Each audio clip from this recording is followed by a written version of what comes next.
आइए अब हम समझते हैं संस्कृतिकरण की विशेषताएं। तो जो पहली विशेषता है वो है संस्कृतिकरण सामाजिक और सांस्कृतिक परिवर्तन की प्रक्रिया है। मतलब इसके अनुसार संस्कृतिकरण में सांस्कृतिक परिवर्तन तो आता ही है, उसके साथ साथ सामाजिक परिवर्तन भी आता है, क्योंकि हमारे जो समाज में स्टेटस में चेंज आता है कि जब हम अनुसरण करते हैं दूसरी जाति के या दूसरी जाति को अपनाते हैं तो उसके साथ हमारी सामाजिक स्थिति भी चेंज होती है। मान सम्मान में परिवर्तन आता है, लोगों का देखने के नज़रिए में परिवर्तन आता है। तो सामाजिक और सांस्कृतिक दोनों ही चीज़ों में परिवर्तन होता है। दूसरी बात यह है कि संस्कृतिकरण में उच्च जाति का अनुसरण किया जाता है। मतलब संस्कृतिकरण में हमेशा यही होगा कि नीचे निम्न स्तर की जाति हमेशा उच्च जाति के स्तर का अनुसरण करेगी, उनका आदर्श मानेगी, उनके संस्कृति को फॉलो करेगी। कभी भी उच्च स्तर की जाति निम्न जाति को फॉलो या अनुसरण नहीं करेगी।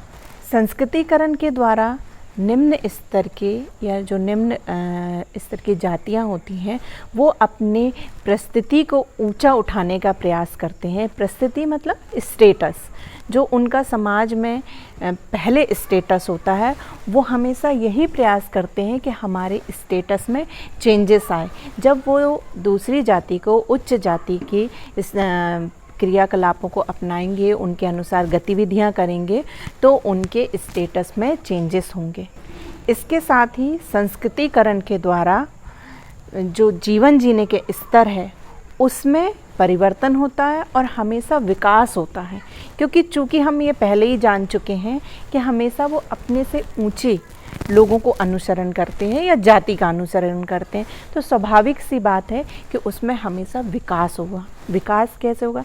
सामाजिक स्थिति में विकास होगा, राजनीतिक स्थिति में विकास होगा, आर्थिक स्थिति में विकास होगा, सांस्कृतिक स्थिति में विकास होगा, तो हमेशा विकास होता है। लास्ट हम विशेषता ऐसे समझ सकते हैं कि जो निम्न स्तर की जाति होती है वो हमेशा स्थानीय उच्च जातियों का अनुसरण करती हैं। मतलब सामान्यतः ये देखा जाता है कि जहाँ जिस क्षेत्र में वो रह रहे हैं वहीं पे रहने वाले जो ऊंची जाति के लोग वहाँ पे रहते हैं या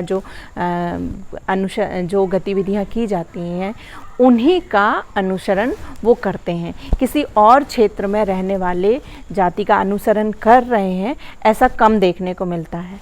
तो ये कुछ विशेषताएं थी संस्कृतिकरण की।